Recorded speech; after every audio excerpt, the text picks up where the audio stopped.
Hello and welcome to Movies, Films, and Flicks. I am Mark Hofmeyer, and joining me is Erik Hofmeyer. Thank you for coming, Erik. Thank you so much. It's great to be here. And I just want to let you know that forgiveness is more than saying sorry. No, absolutely. Man, that's going to be a hit. Samantha James, it's catchy, right? Forgiveness is more, it's not false her saying that. Forgiveness is more than saying sorry. Because have you ever Erik, have you ever been in an argument with somebody, with me, probably in the 90s, and I had to apologize to you, and I just went sorry? That makes you more angry. It doesn't mean anything, right? Yeah, it's just a platitude. And speaking of platitudes, I want to start a band called the Platitudes because I was just reminded today about my 90s cover band, Johnny Party and the Furious Funksters. I want to start a new band called Platitudes where all of our songs are just like, it's all right, or it's going to be fine, or it is what it is, or like living the dream, and just really like live, laugh, love. Like I just want all my songs to be that. And just so it's the pop rock version of Linkin Park where they say a lot of words but don't really say anything at all. Well, like in the end, it doesn't really matter, right? That's a great platitude right there. I tried so hard to get so far, but in the end, it Linkin doesn't really Park matter. was the original Platitudes. Waiting on the end to come. Like it's just, I just want to do that, and I also want to start another band just called Sports, and I think there is another band called Sports, but I just want to do like songs called Home Run, Touchdown, and hope one of them takes off. Like that's all you need is one. You just gotta, when you get close, just punch it through to the goal line, man. And the reason why I say this is because I really think I could get a job with Chris Brander at his music firm with these songs. Like he would promote the Platitudes or Sports. I think I would be one of his clients. I think, and he would do good work for me. Possibly. The funny thing is he was either engaged or married to Alanis Morissette at the time when they did this movie. Mm-hmm. So probably the whole music industry thing was foremost in his mind. He had some people he was modeling off of. Red Bulb Records, like that sounds just like any other thing. And Alanis probably knew everything there was to know about recording. Because she was, just that one album. Remember the album? What was the album she released in the 90s that just blew up? Like we're talking, once in a lifetime. There's been about 1,000 of them. It's Jagged Little Pill. Jagged Little Pill. That album was Samantha James-esque. There was a lot of rage in that one. There was a lot of pent up raw emotion. You listen to those songs. Remember on The Trip? What is it? The Trip to Italy? They just drive around listening to that album the entire time. Steve Coogan and Rob Brydon. But you could feel that. Like, Olivia Rodrigo's new, Stoplights song, Red Lights? Like, you can tell when she's singing, she's broken up. And, I feel like that's sort of close to what Alanis hit. But it was more 90s and Jagged Little Pill and, grungy and angry. Well, Anna Faris actually drank a lot of energy drinks during the filming to try and heighten their performance and just make her more on edge. I was thinking about that because, if you've seen the behind the scenes footage, they shot this in Canada and they said temperatures were -40. It was just, it's normal there, but it was absolutely freezing. And I'm watching Anna Faris in this movie and just the amount of energy that she has in every single scene. Like she had to be on 14-hour days while it was freezing outside. And I was just real impressed with her. I remember Paul Thomas Anderson, the guy, if you don't know who he is, he directed There Will Be Blood, Boogie Nights, Licorice Pizza. He was talking about Tiffany Haddish's performance in Girls Trip and how she's always on. That's really hard when it's 12-hour, 14-hour days, and you got to keep that energy. So the more I just got to bring it every day. It's and then you can't stop. The more I watch this movie, the more I appreciate Anna Faris, because in my notes I wrote Terminator. I wrote Jaws, the shark, because there's a Jaws shot in this. She's just this force of nature that I like. So I was struggling with, what is the funniest part about Samantha James' character? Is it the lack of self-awareness or the conviction? What makes it so funny and memorable? Yeah, she considers nobody else in her world. And I also just think Anna Faris adds a lot to it. Anna Faris adds a lot to it because there's that scene where she's I'm busy. Then she goes, I'm busy. What is she busy? That was improv. Yeah. That was a completely improv scene. I watched some of the behind the scenes takes. So it's got to be her, right? And they went back and did reshoots to add the final scenes because originally she was going to have a breakup album like Alanis Morissette that was huge, and she was going to become an actual artist. But audiences, I like that better. But I like that. It's crazy. Our audiences didn't like it. Really? Yeah, like test audiences did not like it. So he's like, I'm just gonna have her go back and shoot Ryan Reynolds in the balls with a taser.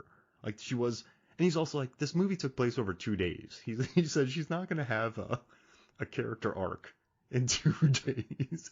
4 days. I think it's 4 days in total. And there's a scene too where I don't know if you saw the behind the scenes footage, but she's doing like her like at the end when she's just going off, and there's a crew member just kind of sitting there like shaking with her doing that on set. And I can tell that she's watching him just feeding off of that. It's just there's like a feral energy to it, but also like she's always on. Like when Julie Hagerty's so excited to see Chris Brander, we have to say full names, right? When Chris Brander, Dusty Dinkelman, everybody comes home. Jamie Palomino. Yeah, Jamie Palomino. But she's like looking shocked by Hagerty's reaction. And then when she's just in the side of a shot, when he's talking to his friends, she's just on another planet. It's like just the amount that she's on in this movie. And I also think she never winks at the camera. She is so unapologetically Samantha James that you almost like her. Like you don't like. Listen, she does. You're right, Eric. You wrote a note when we were talking about this. She essentially gets kidnapped, tasered. I mean, she was detained for 4 days. She has a concussion, and yeah, she fell off a second floor of a mall. I mean, she's bruised. She has some contusions. This is a woman who, listen, she's a maniac. There's no doubt. She got in a fight at the metal shop. Yeah. Remember the guy was like, "Hey, Ashley Simpson, forgive this," and flicks her off.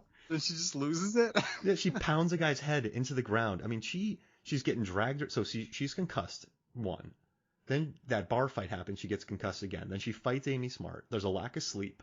So this is a woman who, she was probably on a bunch of drugs. Now she can't have those. So you imagine how she's feeling from that. Like she can't get her uppers. Like this is a woman who has been kidnapped, concussed, taken to violent places, gotten into fights. But she's just a whirlwind. Like nothing stops her. Like Eric, if you and I fell off the second floor of a thing, got into a fight at a nightclub, and then like destroyed an entire house and drove away, we'd be in jail and in the hospital. Like she just goes home and has her bodyguard break into Chris Brander's house. I call that a good weekend, actually. Yeah. I mean, that would be. She's just like she's a force of nature, man. That's what I like about her, and I just think she's always on, and she just gets the role. She went for it. Like that part after she was concussed, that was actually toothpaste in her mouth when she kissed Chris Brander, and she let the toothpaste kind of slide down his cheek, and you could see Ryan Reynolds almost lose it in the scene that they took. You could tell he was cracking up. Yeah, toothpaste, and just such a maniac. And like I love the horror scene where the brother is in the bathroom and he's looking up and down, and you're like, oh okay, when Mike Brander is in the bathroom and then he closes the mirror and she's behind him, like it's a horror play. Like she is the boogeyman. Like she's just like It Follows. That's what she is, and that's what I dig about her though. And I just like that. Like eventually she just leaves. Like she doesn't need Brander. She just like takes off. Like I'm out of here. She finally gets what is she even doing waiting for him anyway? She could have just gone anywhere. Yeah, that's true. And then she's like, I want to go to France. And then well, I think she likes him. Yeah, I think deep down she did. There's somewhere in her that wanted to actually spend time with him.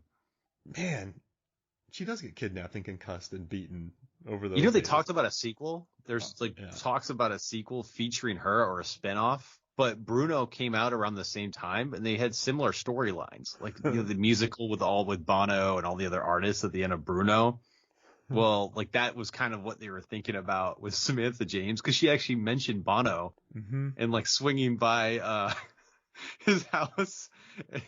But for tilapia, in Ireland, right? Was there tilapia? Yeah, well, he wanted to bring her into the forgiveness song. Yeah. All Bono-y, forgiveness is divine. She could have done it too. I don't want that though. Like remember Rose Byrne and Get Him to the Greek? Like I'm not a fan of Get Him to the Greek, that movie, but I love Rose Byrne because she shows up, she lights everything on fire, she acts like a maniac, and she gets out of there. Like movies like Tessa Thompson in Thor Ragnarok, her first shot she's drunk and she falls off a ship, and then she just gets to have fun the whole time. Like that type of character is not sustainable without like a character arc that makes you more watered down. And I don't want to water down Samantha James. No way. It's funny. You mentioned Get Him to the Greek. I thought the same thing because they did a parody of the pop star going to Africa to do some quasi humanitarian song. Like the song that brought the demise to the band Infant Sorrow was the African Child album with the music video. And after that, his career just took a nosedive. So there were parallels between Anna Faris's character and Russell Brand. Yeah, and what I like, and get him to the Greek, you spend a lot of time with him, and they try to like normalize him and be like, oh, he's a rock star, or, oh yeah. But in this one, she's just the Terminator.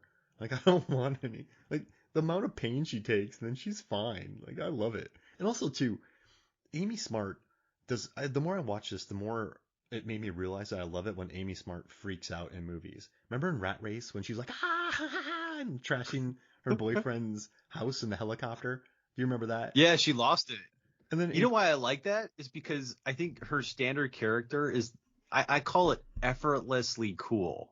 She's just always so cool without needing to act cool, no matter where she's at. So you like a little bit of crazy thrown in there. And like, she gets into the fight with Samantha James, and then it reminded me of Crank. How in those two movies, Amy Smart just goes for it. I mean, she is like, those are unhinged movies. I mean, they're very aware of what they are. But watching this, when she just starts yelling at people, like, she gets pissed in this movie. Like, she starts fighting. Like, that's what kind of it's more self-defense. Samantha James rolled up on her property. Yeah, but she jumped. I like it though. But she jumps in it. Like, there's no hesitation in there. Like, Jamie Palomino is gonna throw down the Jersey girl. And I love. She's like, ready to rock. Yeah. Oh yeah, you're right. Like, she's ready to roll. She's Jersey. Alongside, like, she can make she can bake, and then she washes dogs, which are really random phone call scenes, which has to be a joke because the way they're framed, and like the way that her hair is like glory lit, like they definitely are trying to put across a certain aspect of her. But I love Amy Smart's character because you know how many movies of these where we've just seen the blandest of bland characters, and you're just supposed to like them because the script says so. But like when she starts throwing down with Sam James, or when she starts yelling at people, I'm like, yeah, she's cool. Like, can I build on that for a second? I think one of the things I loved about this movie is that everyone was funny. Her dad was funny. He was a kind of a jerky guy, but he was funny. Mm-hmm. You had Julie Hagerty was funny. The little brother was funny. His boss at the record studio, the guy that was like.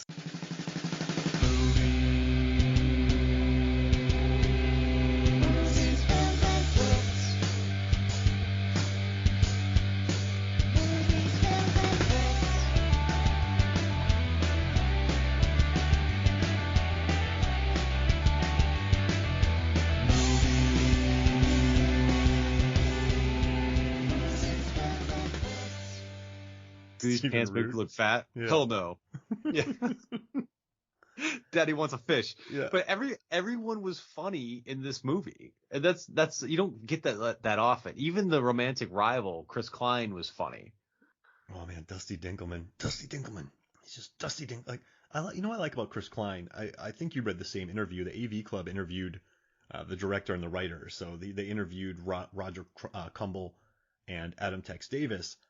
And what they said was, it's like a Batman Joker type thing, where they both had like, they both were like the nerds who were put in the friend zone. They were born in nerddom in high school. And like Chris Brander, like, there's that scene in the beginning where he's like, really, like there's this lady, and she's like, listen, I just really want you to like treat me as like a human. And he's like, yeah, you're not a human because you wear tight clothes. I'm like, geez Louise, but like that's mean, but I guess he was out there. Yeah, when he said that, I'm like, oof. But I guess he's not so far gone that he's gone Dusty Dinkelman. Like, Dusty Dinkelman is just id and just lying, and like he's just a monster pretty much. So you have the Joker and Batman. That's what the director said. Like, Dusty's gone. Like, Dusty's not coming back. Well, I was surprised at the end when he lost it like he did at the bar, where he said some really crude things and he slapped a random woman on the rear end. Then he threatened to punch her boyfriend on the way out. Yeah. But normally if you're a player, you're probably not going to like expose that side of you too much. It may come out in glimpses, but he just let it